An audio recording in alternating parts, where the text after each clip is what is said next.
The following talk is about email encryption. Who worries that their email encryption might be capable of being hacked or cracked? Worry not.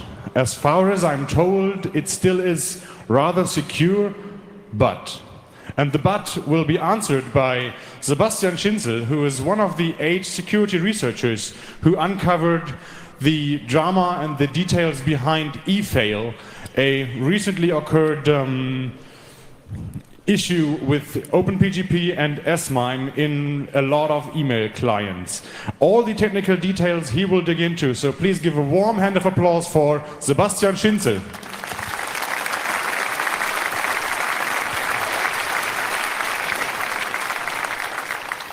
Okay, so it's good to be back. Thank you everyone for coming. My name is Sebastian. It's my 4th talk here at the CCC. And the other talks that I did were also on encryption. So I somehow like encryption, and I like analyzing encryption, and I like to break encryption. So I did a talk on TLS, where we found an attack against TLS and against XML encryption, for example. And I usually start my talk by asking who's using this specific technology, right? Because when you're analyzing or doing a talk about a communication protocol, you ask the people who's using that. And for email, it would be silly, right? Because who's using email? Every one of you is using email, okay? Because I don't know. I mean, when you started using the internet, like in the last 20 years or so, usually the first thing that you do, you dial onto the internet and you make yourself an email address, right? So everyone uses email. But let's take a look at how things work when you send an email. So when you click in your email client, when you compose an email and you click in your email client, send. So the first thing is on one of your devices, you're using the local network, and there's a green arrow because it's under your control. So you can define by yourself how secure this link is going to be. Then you use the next connection, and the next connection will be to your SMTP server. And this is also a green arrow because it's under your control. Okay, you can control this, and usually it's TLS. The same is valid for your IMAP folder, because always when you send an email via SMTP, you will upload a copy to your send folder on IMAP.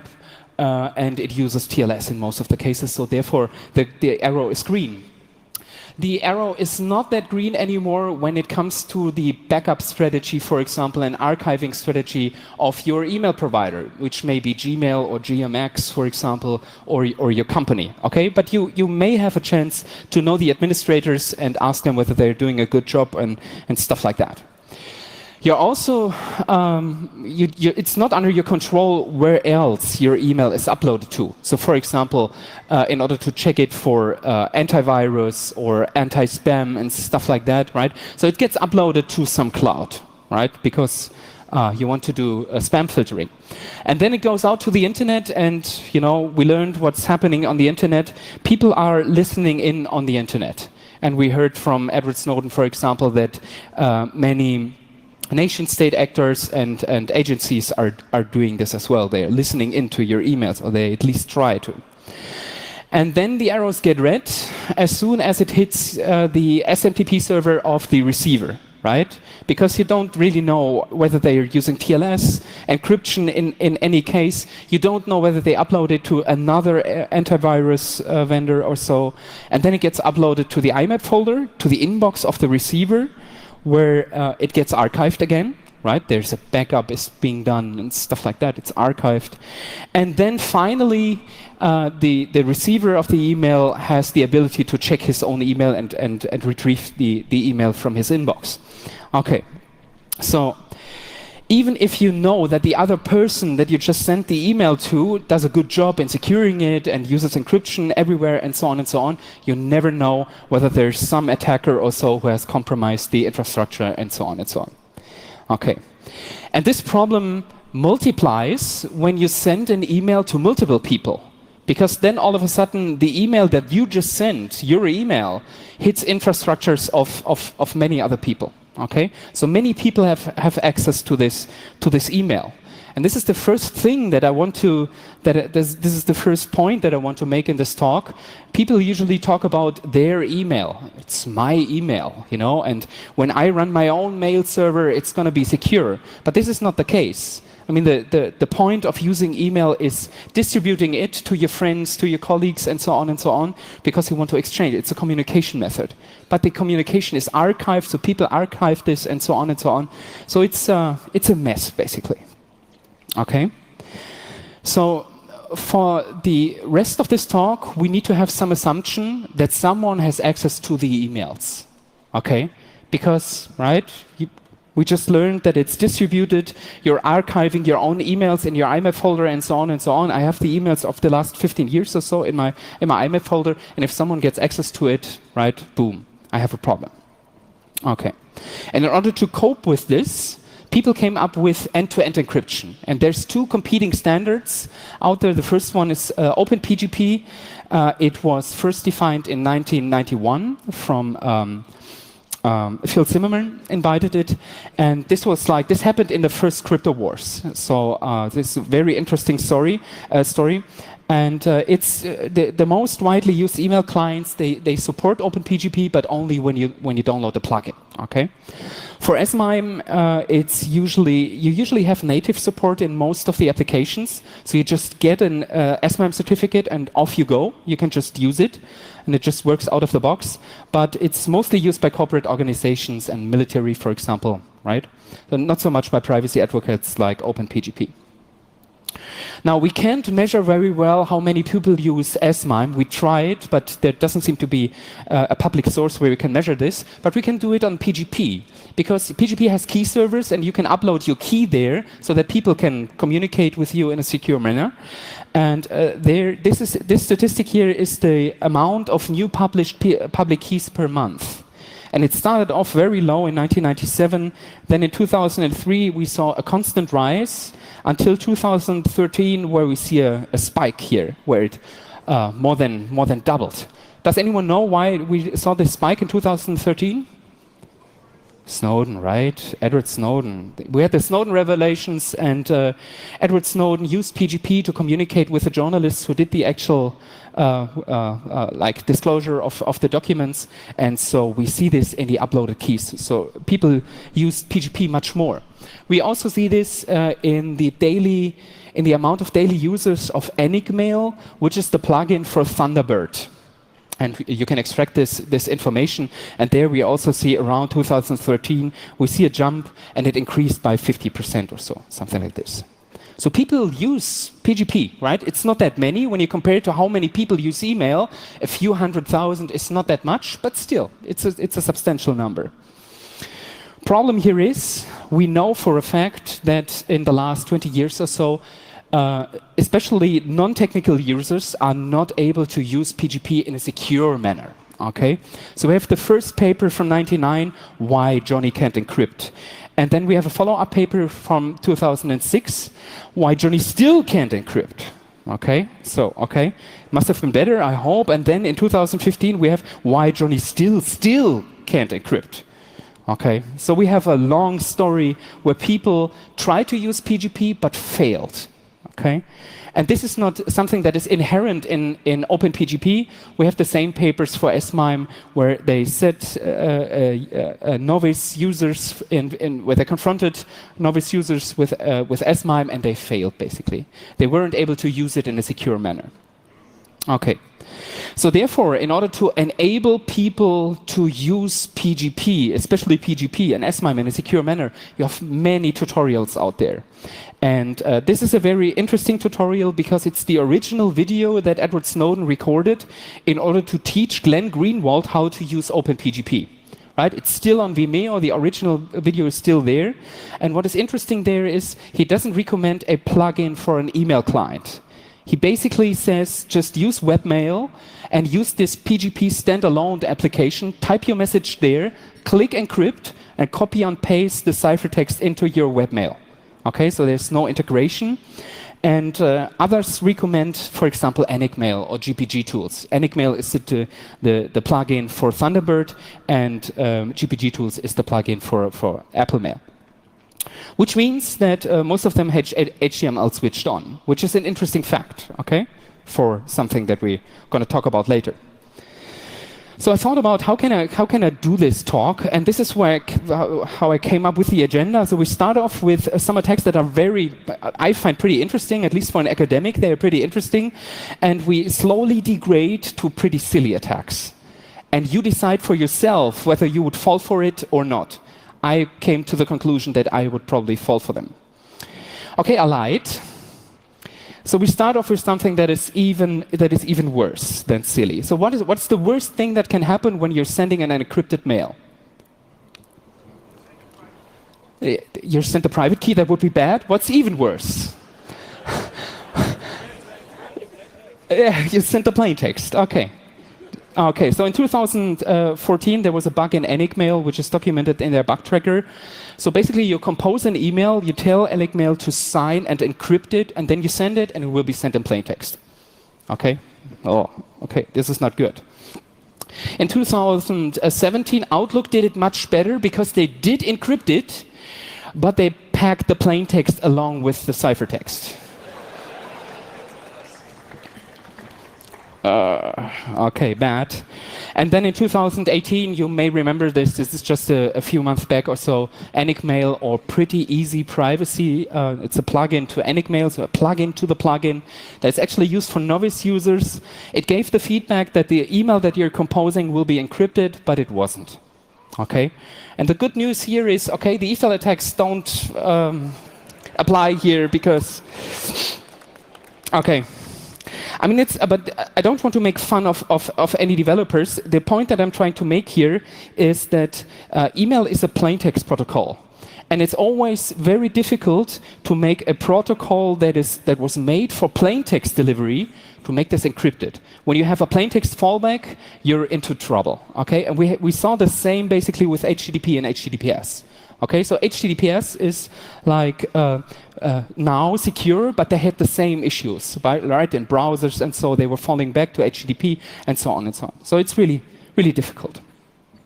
Now that we have this out of the way, okay, we try to look at the interesting bugs. And before we start, I want to make a short introduction into how the cryptography in SMIME and PGP work. And I just make one introduction because both are the same from the viewpoint of the attacks that I'm going to present. Okay, both are very similar actually. So we start off by writing a message M. This is here. We generate a session key S. That's basically a random session key. And we use this session key to encrypt the message and make a ciphertext C. And we use AES or triple S, for example. Any symmetric cipher will do here. Then we use this session key that we just generated and encrypt this with a public key of the recipient, and we get a K. And we pack this K into the message, so everything will be packed into a message and sent off to the receiver. The receiver then obtains the encrypted email. He starts extracting the ciphertext K and the ciphertext C. From K, he decrypts S, which is the session key, right? And with S, he can decrypt the ciphertext C and retrieves M, and so both have the same message. Okay? So it's basically hybrid encryption. You use symmetric encryption for the actual encryption of the message, and then asymmetric encryption to just encrypt this session key. Now, if you attended my previous talks, I talk a lot about ciphertext malleability. So you make tiny changes to a ciphertext, and it will lead to predictable changes in the plain text, which is strange, right? So we would assume when we just flip a bit here, somewhere, okay? Here's a bit that just flipped, and when we decrypt it, we get something like this. Usually you would think, okay, it's total garbage. Nothing senseful should come out of this. But we see something like this. Most of the message is still intact. We just have a few randomly looking junk binary stuff in there. And we see one changed character here. That used to be email, and now it's efail. Okay, so there was just some bit flipping happening here.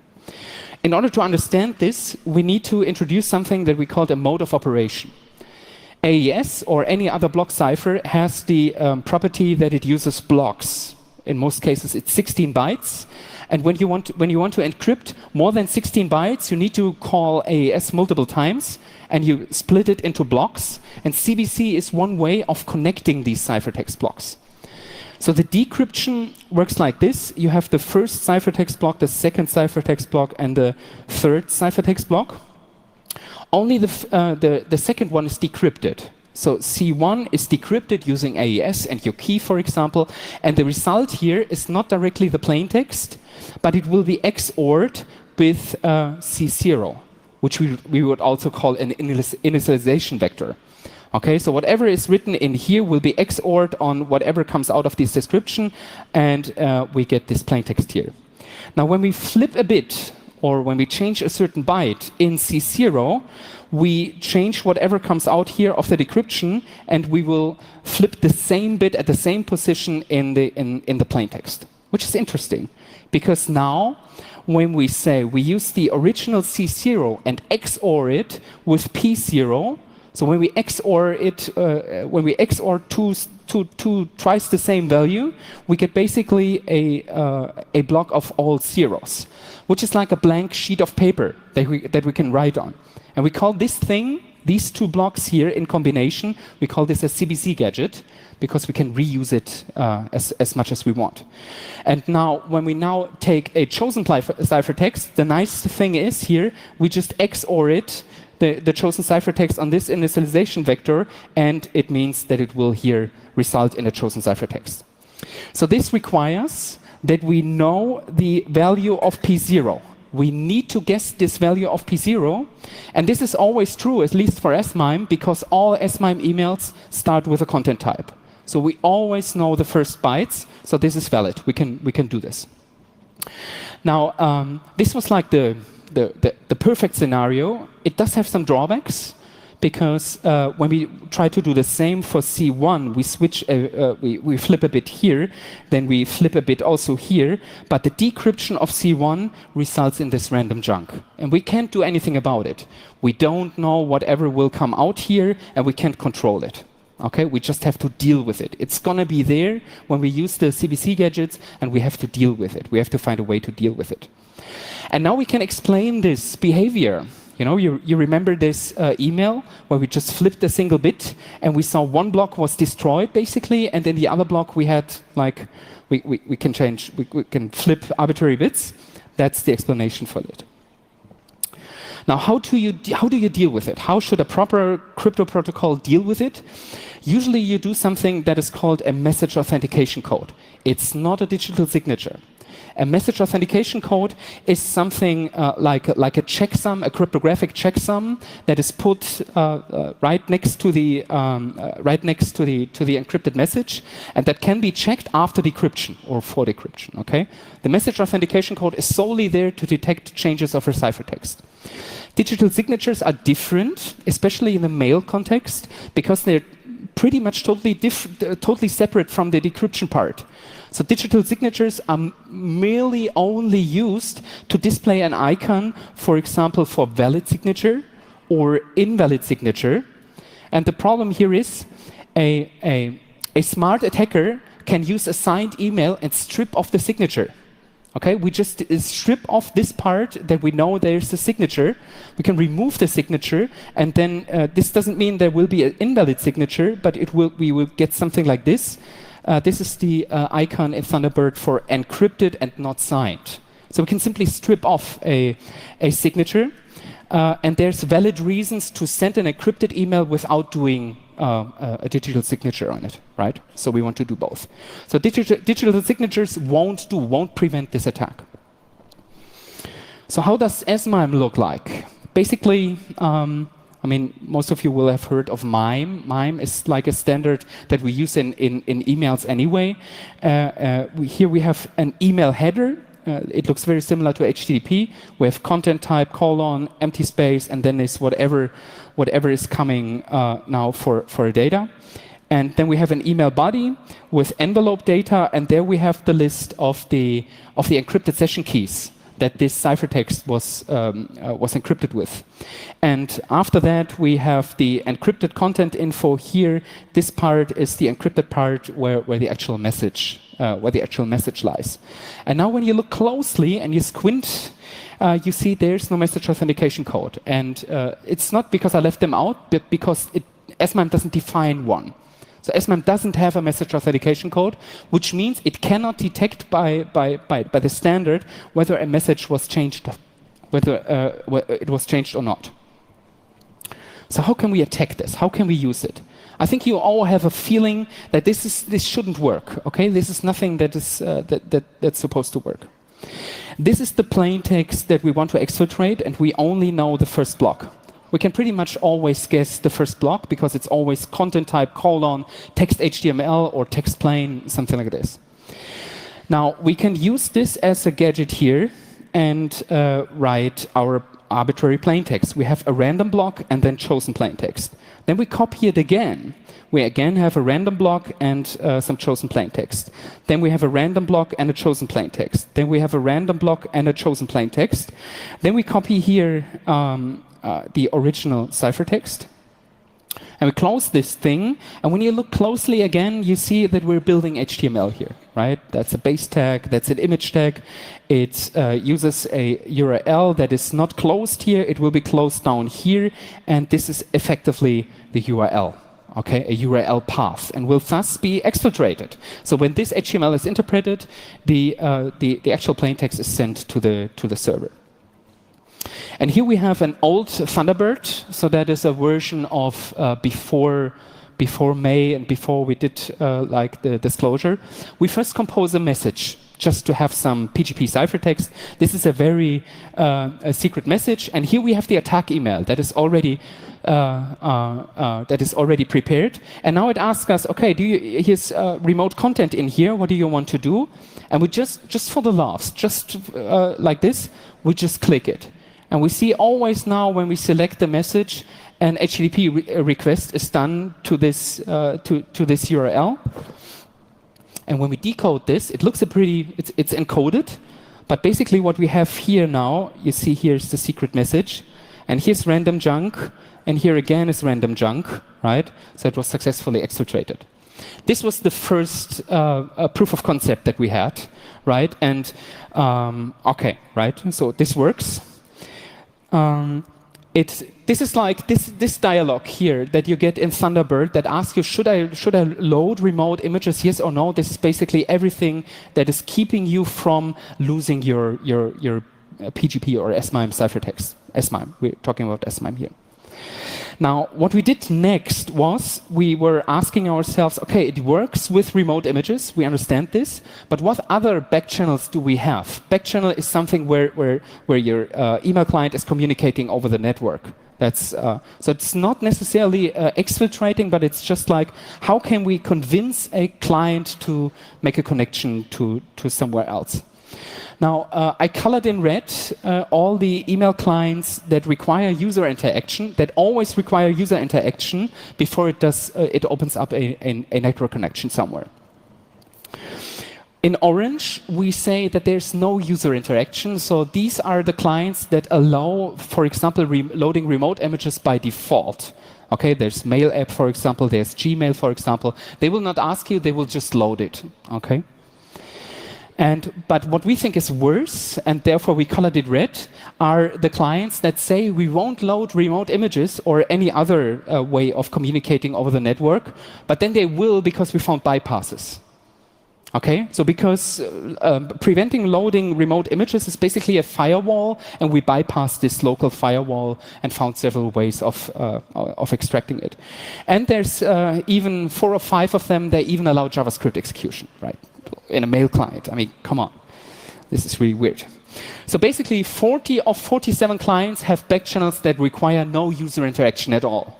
And now we went out and tried to think about how can we exfiltrate plain text over it. And this is the final final table, the final result table for SMIME, and it looks pretty grim, right? So the red ones means it's vulnerable. That means we We could exfiltrate plaintext successfully. The ones with a dash, they don't support SMIME, and clause and mud, they don't. We just didn't find any remote connection there. Okay, which is good. Which is good. Yeah, that's a round of applause, right?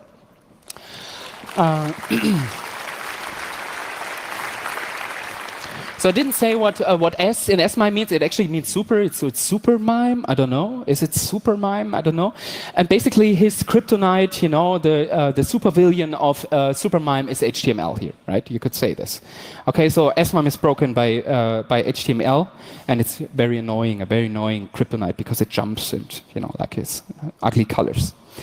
Now, this is my Thunderbird that I have on my Mac at home. So this is like something that I recorded 2 days ago or so. And here I want to try to show you a way of exfiltrating the data without using HTML. So HTML here is disabled. This is the message that we want to break. And here we see the same message where we just changed, using gadgeting, we just changed the URL. So in Thunderbird, when you disable HTML, it will still highlight the links, and when you click on it, you're going to exfiltrate plain text, right? So we require a little bit of user interaction, but we can basically change a SMIME ciphertext in a way that it will contain links, and when you click a single link, you will lose your plain text. It's just a single click on it.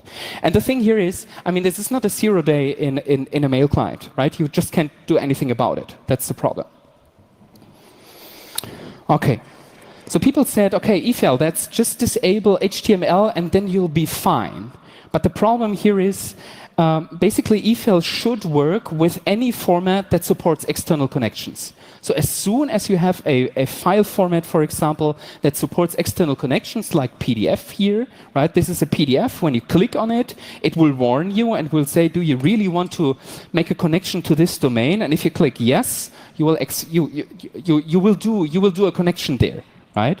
And when you look at the how the URL is encoded in the PDF, when you open the PDF in a hex editor, you see it's just a string, just like HTML, basically, right? So you could, in theory, use this as well. So you could change an SMIME email that it contains a PDF attachment, and when you click the PDF attachment, it will exfiltrate. With no user interaction, it works with Microsoft Word, for example. So that's a doc file, and doc files allow external images that will load. It has no user interaction at all, so you just open it and the request will happen. And the only problem that we're having here is it's not an ASCII URL, it's a Unicode URL. So I'm not sure whether this works with exfiltration, but hey, no user interaction, right? And now you could say, okay, PDF, Microsoft Word, that's really bad. The same works in LibreOffice, and it's not a bug in the viewers, right? It's that's a basic feature that has been in these standards forever, right? So it's a thing that will be supported. It's not a 0 day, a vulnerability in these viewers. It's just the file format supported, so you can abuse it. So, and if you have some time, here's your challenge for you. If someone is able to make a successful demo for exfiltrating an SMIME email using a PDF or a doc file, for example, you will get a crate of Club Mate and some eval swag if you want to. Okay. So what happened after we disclosed it? Obviously, we disclosed it to all the manufacturers and so on. And there's an SMIME draft of a new RFC. So there's a working group, and they already massaged the countermeasures into the current RFC draft. So, for example, to counter the CBC gadget attack, they say use AES GCM, which is not right now in the current RFC, but in the draft it's already in. And so they're referencing the paper and they're saying, okay, you need to do this and do this as quickly as possible. And the second eval attack, which I'll talk about very soon, is also mitigated in this RFC draft.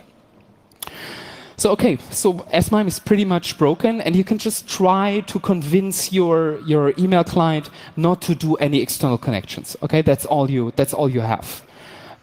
Which, at least, I mean, for a cryptographer, this means broken. Okay, when you have to rely on the viewer not making any connections, the cryptography is broken. So what are the changes to OpenPGP? Because there are substantial differences to OpenPGP. So first of all, PGP uses a variation of the CFB mode. It's not CBC mode, but CFB mode, and they have pretty similar. They're very similar. So I won't show it here. If you're looking for the details, please look at the paper. But it's very similar. We can also flip bits, and we also have these chunk bits in the middle, and so on. What really caused a lot of headaches is the plaintext compression. So that means in OpenPGP you don't encrypt directly the plaintext, but you deflate it before you encrypt it, and that makes it very hard to guess plaintext bytes. Because for our attack to work, we need to guess plaintext bytes, and when we know plaintext, certain parts of the plaintext, but it's deflated, we have a problem. Okay. And what is also the most important thing is that OpenPGP defines a modification detection code, which is basically, this is the message here, and the modification detection code is a hash of the message appended at the plaintext and then encrypted. Okay, which should detect plaintext modifications. Now, how does the OpenPGP standard say how to deal with broken MDCs when an MDC is not valid? Well, they say an implementation must treat an MDC failure as a security problem, but they don't say what's the security problem. Okay, what do you need to do then? And the implementation may allow the user access to the erroneous data, so the modified data may be passed on to the email clients. And basically, we try to do this. Right? But before we go there, we looked at how many keys on the public key servers support MDCs at all. So MDC is a feature that came to OpenPGP in the early 2000s. And before that, it wasn't possible to use it. And so therefore, to make this, to make the change from software that doesn't use MDC versus software that does use MDC, they encoded in the key whether you support MDCs or not. And here you see those keys that were generated in 2000. They don't support MDCs, and the green ones, they support it. But the problem is when you accumulate all the valid keys in PGP that don't support MDCs, we still see that at the key servers right now in 2017, we have something like 1.7 million of the keys that don't support MDCs. So when I send an email to one of these people, my implementation will not use an MDC. Or, yeah, right. I'll come to this later. So we thought about, okay, how can we make a structured analysis how the MDC is treated with? The OpenPGP standard is not clear what to do with it. And so we have 3 test cases. First of all, we try to strip the MDC. So we just use this encrypted packet here and strip off at the end. We just say, okay, it's incorrect, right? So we make our modification in the plaintext and see whether they will detect this error. Or we could also do this downgrade from the packet type that supports MDC to the old packet type that does not support MDC, right? And when we check this, especially with the most widely used clients, we saw that Thunderbird and Enigmail and Applemail and GPG tools, they basically ignored the MDC. And that was the reason why we didn't see the MDC as very important, because in our test systems it wasn't just treated. Okay. Now, what are the EFIL-related changes to OpenPGP? And we're talking about the changes that were done after we disclosed this to them.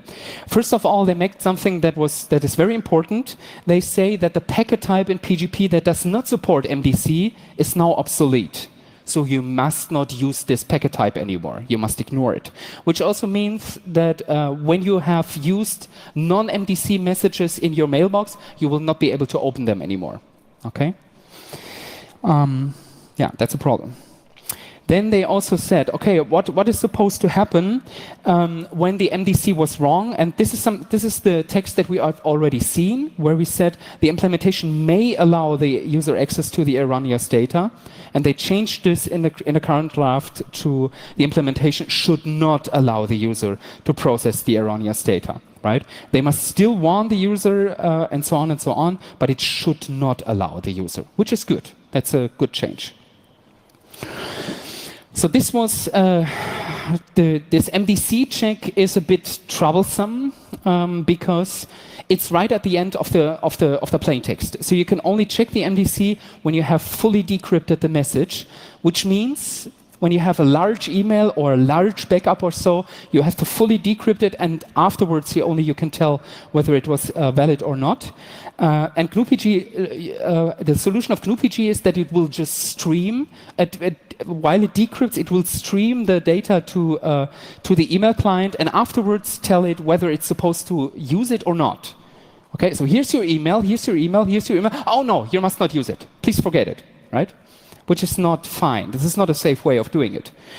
So the current OpenPGP draft, before eFail, before we did the disclosure, already supported something that they called chunking.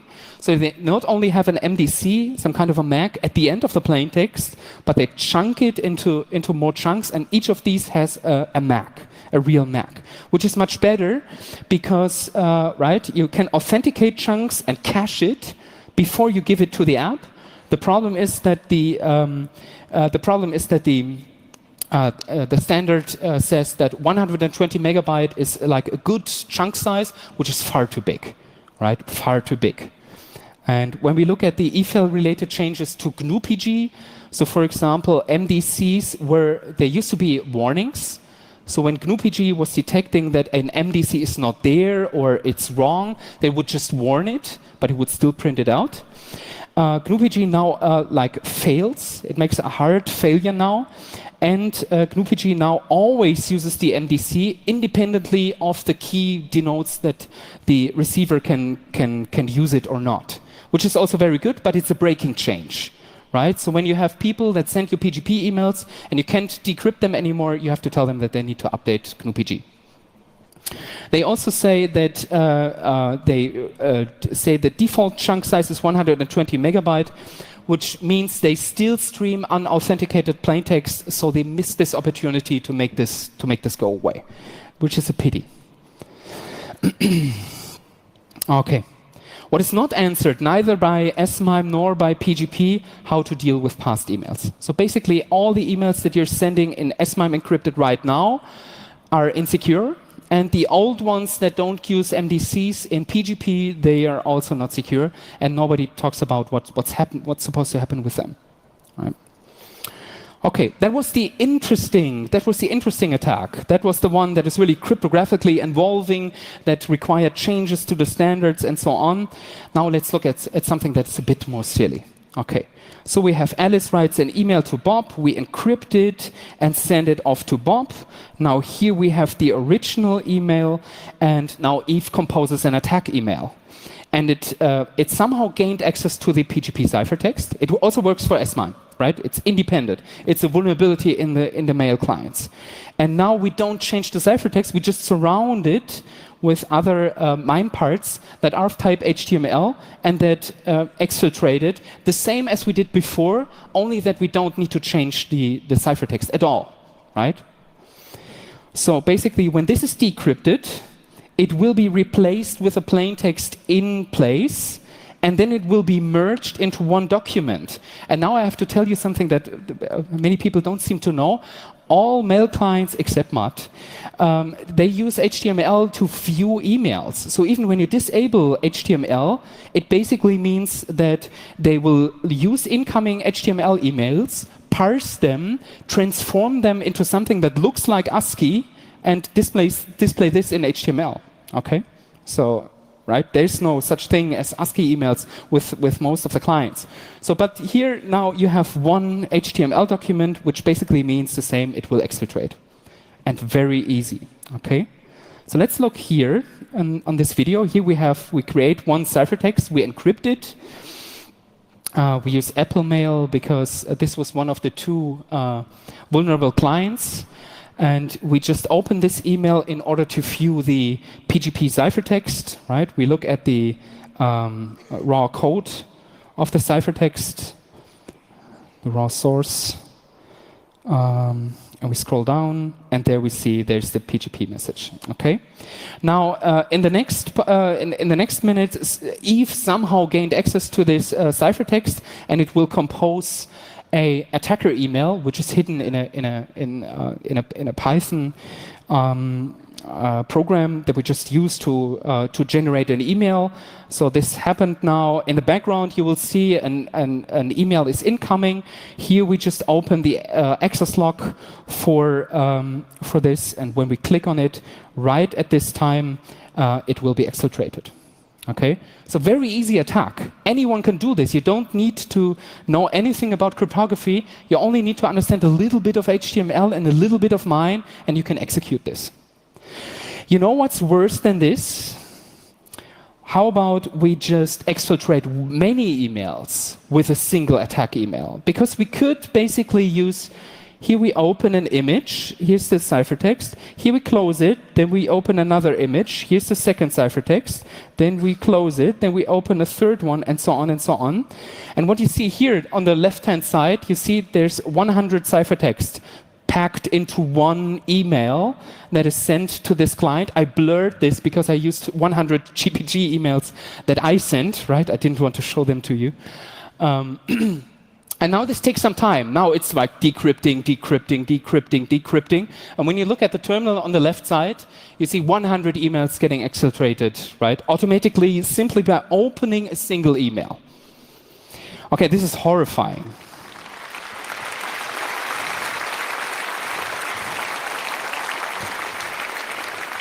And when I say horrifying, I literally mean this is horrifying. So we were like afraid, okay, when we disclose this, then people will start attacking this within the hour or so, okay? And so we disclosed this in early 2018, end of 2017, early 2018. And in May 2018, we had already shifted the disclosure date twice. And in May, we said, okay, we won't shift this anymore. And so therefore we said, okay, we go online, but we want to make a pre-announcement. We want people to warn the people that if you use PGP or SMIME for very sensitive communication, you should disable it in your email client for now. These are the original tweets that we sent. And we said, okay, in a day, okay, when you have done this, then we will disclose everything. Okay, we will go online with a paper and everything.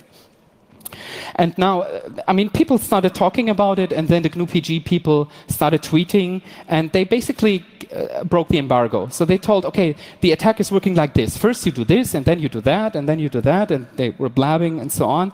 And then they sent it, which is annoying, but then they sent this. So they said, note that the GNU-PG team was not contacted by them in advance. And this really, okay, then it got really hot. Okay, this is not true. I will show you later, but I mean, this tipped off almost anyone in the InfoSec community, and we got hate emails, and people were really mad with them. I posted, we did contact them, and this is like these are the original dates when I talked with Werner Koch, which is the main developer of GNU-PG, but it was too late. I mean, they recognized it. They said, oh yeah, oh, I forgot, right, that they sent this paper here that writes e-fail, with our names and a date and an embargo and so on and so on. And they said they forgot it, okay? But, I mean, we lost at this point, okay? People were hating us, I was called a murderer and so on and so on. So it was really, really weird. If you're interested of how things worked, right? This is an independent summary of the disclosure timeline from Thomas Taschek, which is not involved with us at all. We have never met him, but who was so kind to just compile this just from public information that are really reliable. So, and then something happened what we could foresee people were finding, like there were some patches, and I told you already that we saw that these patches are not sufficient, and 2 days later, okay, people came up with new style of attacks, new e-fail attacks, and this was Hanno who found something. So he said, I found a trivial bypass. E-fail is still exploitable with latest Enigmail and Thunderbird. That is 3 days after we did the disclosure. And he responsibly disclosed this and so on and so on, so everything is fine. Micaiah Lee from The Intercept also developed a proof of concept exploit that works against Apple Mail and GPG tools, also 2 or 3 days later, so we were right? So people were finding ways to circumvent the fixes that were in there. But still, I mean, okay, media was blowing up, okay? And we didn't actually understand what was really going on there. But you have to know, I mean, PGP is like one of the main users of PHP of PGP is journalists, right? So, and they basically, I mean, we showed it to them. Look, that's the attack, and they were like, "What? That's how easy it is?" And that's what you see in the press, I guess. So what are the lessons learned from the disclosure? So first of all, people kept complaining. I mean, people kept complaining to us that we didn't stick to the 90-day disclosure deadline. So we had more than 200 days disclosure, and we postponed it and so on and so on. And in the aftermath, it didn't make sense because we were postponing it, and there were still no reliable fixes. So we should have stuck to the 90-day disclosure headline because after we disclosed it, they were in a rush. They released patches and stuff like, you know. So it was, yeah. Be careful with disclosure pre-announcements. The problem here is people will speculate about the details, you know, because when you say, okay, we'll disclose something tomorrow, but we're not going to speak today, then journalists will speak to some random people, right, that they just get their hands on, and they will just try to guess what it could be.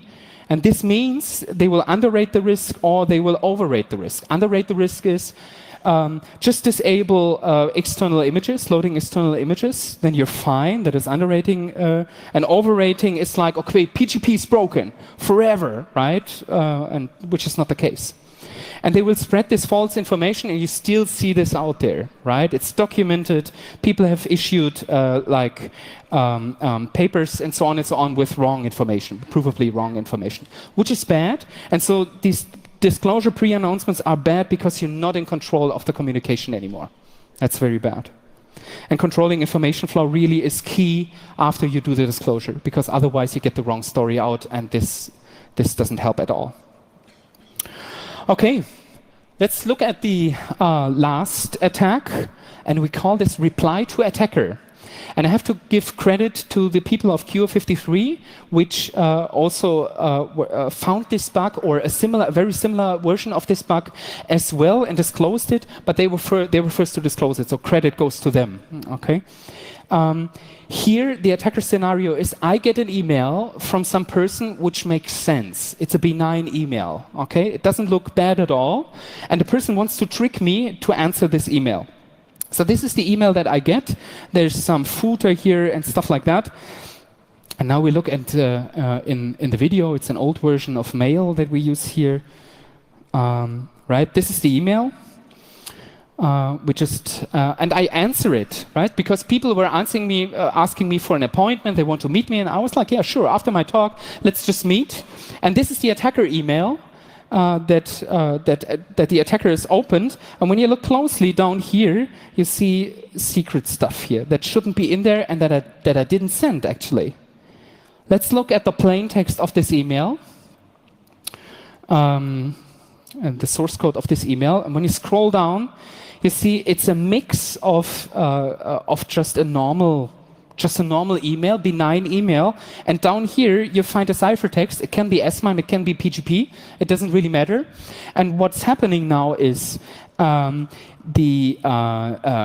get this email. This here will be decrypted from my mail client, and I don't see it because I won't scroll down. I'm a lazy person, I'm a top poster, right? Now you can go boo and so on. Yeah, okay, but still, I mean, top posting is considered evil here, because I basically, the attacker was sending me an email where ciphertext was hidden in there that my email client was decrypting, and I was replying to this email, sending the attacker the actual plain text that I just decrypted without knowing it. Okay, that's silly. Okay, come on, that's really silly. Okay, what are you supposed to do now?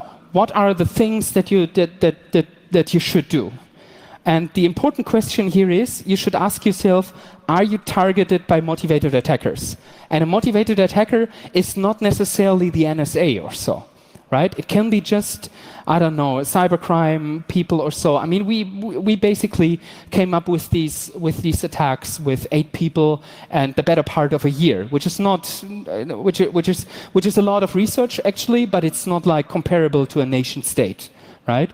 So if you're targeted by a motivated attacker, and if you say, yeah, you are probably targeted by motivated attackers, then avoid email in total. Email is not made for secure communication, okay? If you can't avoid it, and there's people who can't avoid using email, they can't just use Signal or any other chat client, then definitely use OpenPGP and encrypt and decrypt outside of the mail client. If you are probably not targeted by motivated attackers, which is most of you, and I presume I would count to the same people here, definitely prefer OpenPGP over SMIME, because SMIME remains broken, right? There's a standard coming up which fixes most of the stuff. Disable HTML for encrypted emails, and this is like not that easy. Note that most email clients use HTML by default, and it might be okay if you fix it, the people that are here in the audience, but think of all the people who are not here in this audience, who are not technically versed and so on, and they will not disable HTML, right? So be careful with attachments, which is also very difficult. How can you be careful with attachments, right? This is not very good. And don't top post, don't cite text in a reply. Okay, that was my talk. If you want to meet us afterwards, we're going to go to the Chaos West. There's a huge enlightened palm, and we'll be there. If you have questions, you can ask us there. Thank you very much.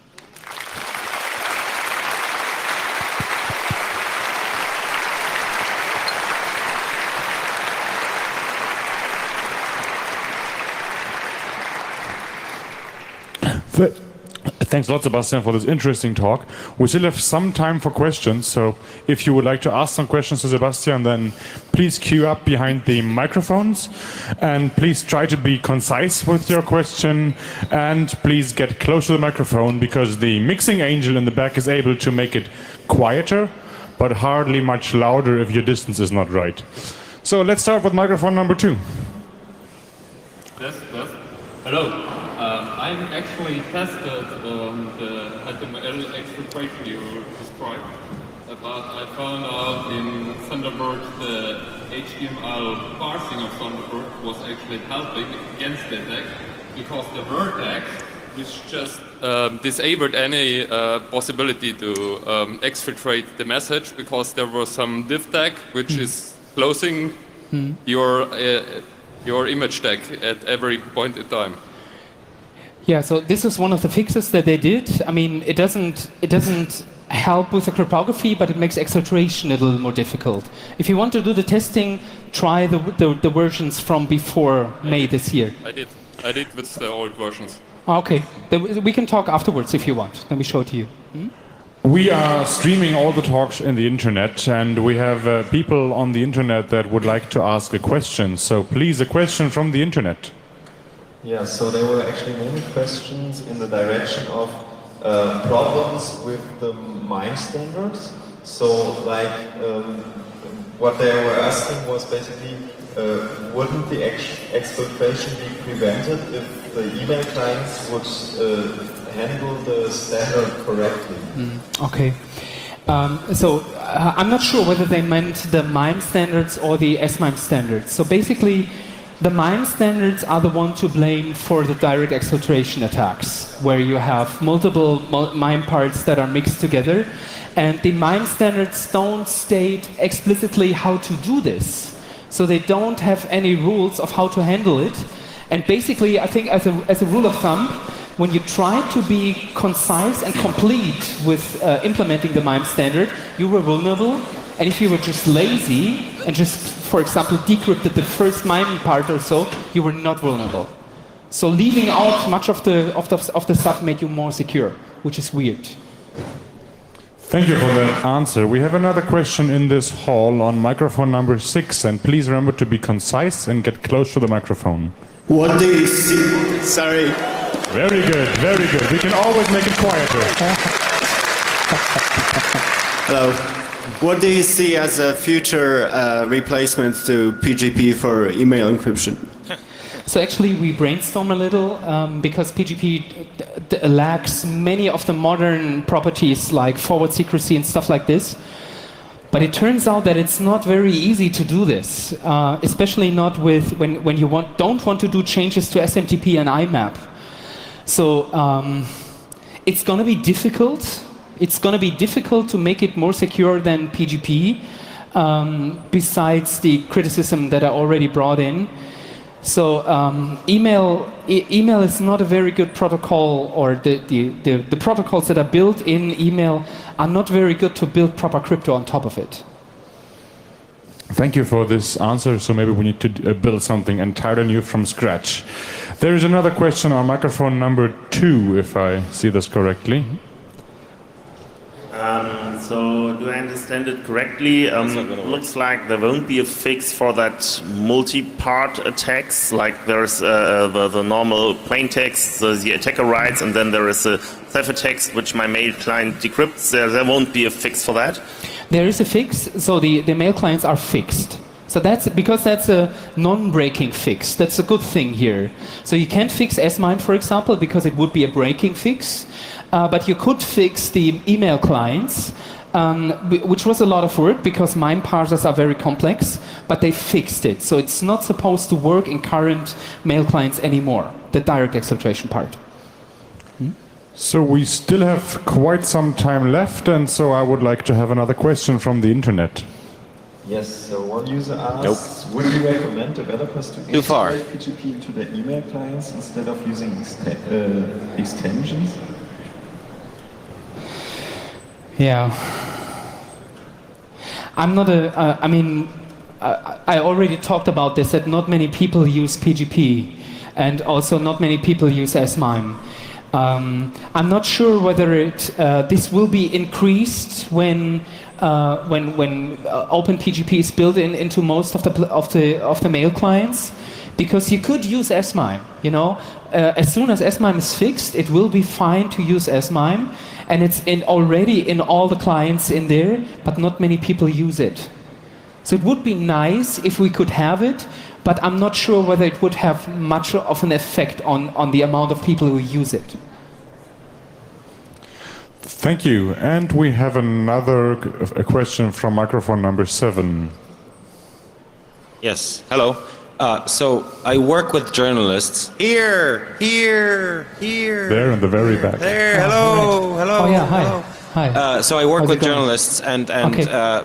May was very annoying, and I cannot stress enough how important it is to what the point you've made about communicating around disclosure. Yeah. We were scrambling. I work with about 200 journalists who use PGP daily, and we were scrambling for any bit of information. Yeah. What should we do? It was madness. Yes. But I actually have a question. The question is, have you played with MailPile? I've read the paper. In the paper, MailPile, I think I remember, was mentioned, and I vaguely remember it was mentioned in a positive light. But I just want to make sure if that's the right thing that I should get from this paper.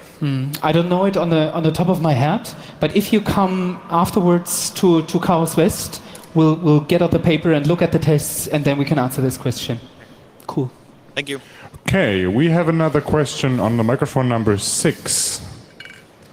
So I'd like to know if there's any difference in the attack surface regarding OpenPGP, if plain PGP is used or PGP MIME. For example, if if you set your email client to disallow decryption of inline PGP.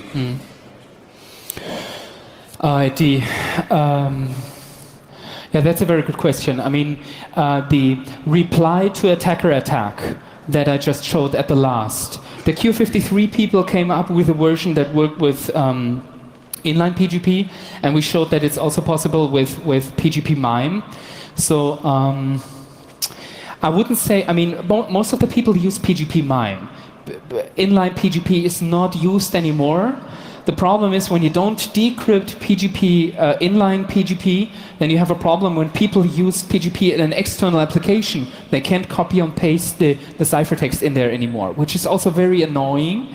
And I also told you that I think it's a very good idea to do this outside of the mail client if you're if you face motivated attackers. So it's not that easy. It would be a breaking change that wouldn't maybe not be too good. Okay, thanks. Okay. Thanks a lot for this answer. I think we are done with all the questions from the hall. If you like to continue the discussion with Sebastian Schinzel, you may move yourself to the Assembly of Chaos West in the next hall in this direction. And now please give a big round of applause for Sebastian Schinzel and the awesome team behind